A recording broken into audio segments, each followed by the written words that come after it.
আসসালামু আলাইকুম প্রিয় দর্শক, বাংলার কৃষি ও কৃষকের কথা ইউটিউব চ্যানেলে স্বাগতম। আজকে চলে এসেছি আরও একটি নতুন ভিডিও নিয়ে। আজকে দেখাবো ছাদ বাগানে টমেটো চাষ এবং টমেটো চাষের কি কি রোগ হয়ে থাকে। তার মধ্যে একটি টমেটোর তলা পচা রোগ। তলা পচা রোগের কারণ মাটিতে রস কম থাকে এবং ক্যালসিয়ামের অভাবে টমেটোর তলা পচা রোগ হয়ে থাকে। এ সময় নাইট্রোজেন জাতীয় সার প্রয়োগ করা যাবে না, কারণ নাইট্রোজেন গাছের ক্যালসিয়াম নিতে বাধা দেয়। টমেটোর তলা পচা রোগ হলে মাটিতে ডিমের খোসা ব্যবহার করা যেতে পারে।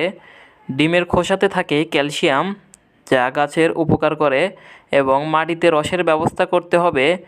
যেহেতু ছাদে রোদ থাকে এবং টবের মাটি থাকে কম, তাই মাটি খুব তাড়াতাড়ি শুকিয়ে যায়। এজন্য টবে যেন শুকায় না যায় সেদিকে লক্ষ্য রাখতে হবে, অর্থাৎ পানি দিতে হবে। 2-3 দিন পর পর গাছে পানি স্প্রে করা যেতে পারে।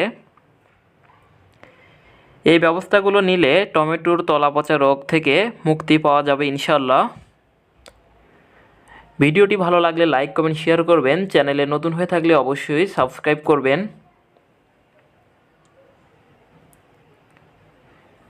মাশাআল্লাহ, খুবই সুন্দর টমেটোগুলো হয়েছে।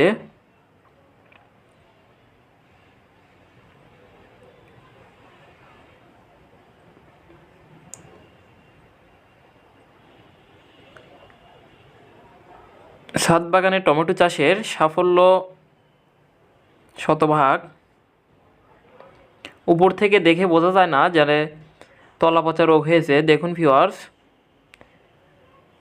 টমেটোটির তলা পচে গেছে।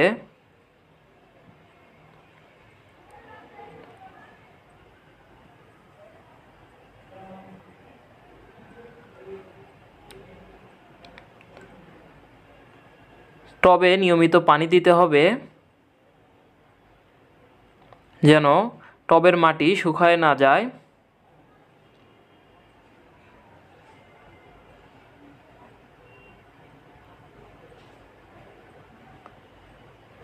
নিত্য নতুন আরও এ ধরনের ভিডিও পেতে চ্যানেলটি অবশ্যই সাবস্ক্রাইব করবেন।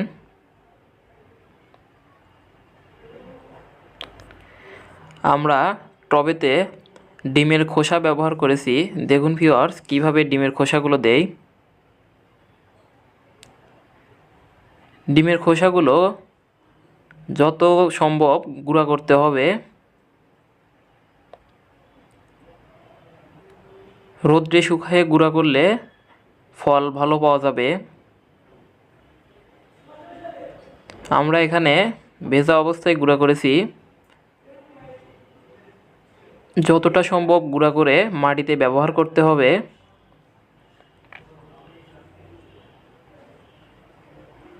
এগুলো আমরা প্রত্যেকটি গাছের গোড়ায় দিয়ে দেব।